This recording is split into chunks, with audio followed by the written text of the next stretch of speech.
Sejam todos bem-vindos ao meu canal, sou o professor Luiz Cardoso e hoje estarei falando a respeito do Império Mongol e dos samurais.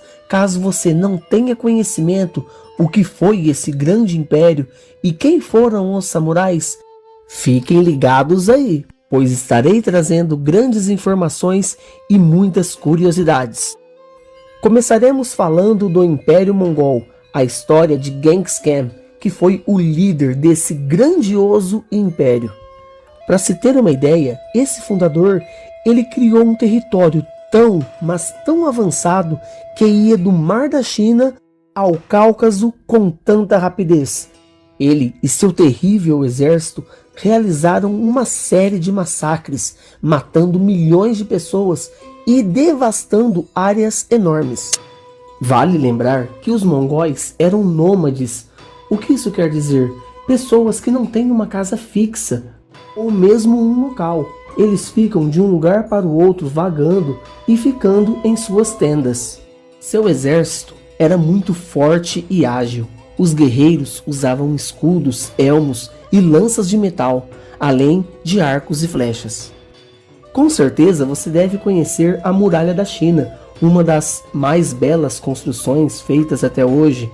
E essa construção arquitetônica, que é até uma das maravilhas do mundo, ela foi construída pelos chineses com uma tentativa de barrar as invasões mongóis que vinham do norte. Assim como vimos no jogo Ghost of Tsushima, os mongóis eles buscavam estabelecer uma certa relação pacífica com os líderes daquela região. Porém, se esses líderes se recusassem a seguir as ordens imperiais que os mongóis tinham em mente, eles eram mortos violentamente.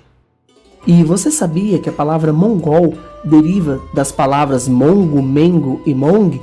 Na língua mongol, essas palavras significam invencível, bravo e valente. O império começou a chegar ao seu fim a partir de 1294, onde a desintegração deste grande império ela se intensificou. O islamismo e o surgimento de novas forças como a dos turcos, por exemplo, ajudaram a finalizar o Império Mongol. Em 1368, o Império chegou oficialmente ao seu fim, quando o último líder da dinastia Yan abandonou a capital em Pequim com a chegada das tropas da dinastia Ming. E agora vamos para os samurais. Afinal, quem eram esses bravos guerreiros? Quais eram as suas finalidades, o seu modo de pensar e agir? Então, vamos lá.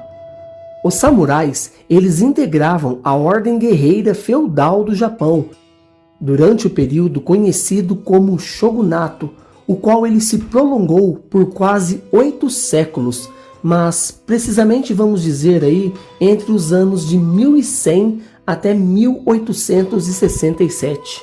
Os samurais eram guerreiros ou soldados de uma classe aristocrática que durante muito tempo eles dominaram o território japonês.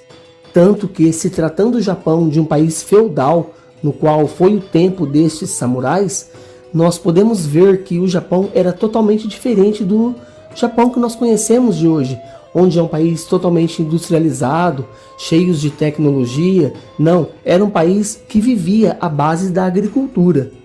Esses bravos guerreiros conhecidos como samurais, eles associavam e até hoje utilizam as expressões de honra, justiça e lealdade diante deles. Para quem jogou o game, sabe que é totalmente imoral atacar um inimigo pelas costas. O samurai deveria olhar no olho do seu inimigo para atacá-lo e confrontá-lo. A princípio, os samurais tinham apenas a função de colher os impostos para o império. Era preciso que fossem robustos e determinados para enfrentarem, caso necessário, a classe camponesa resistente. Mas em meados do século XX, eles assumiriam as tarefas militares com a oficialização da denominação samurai.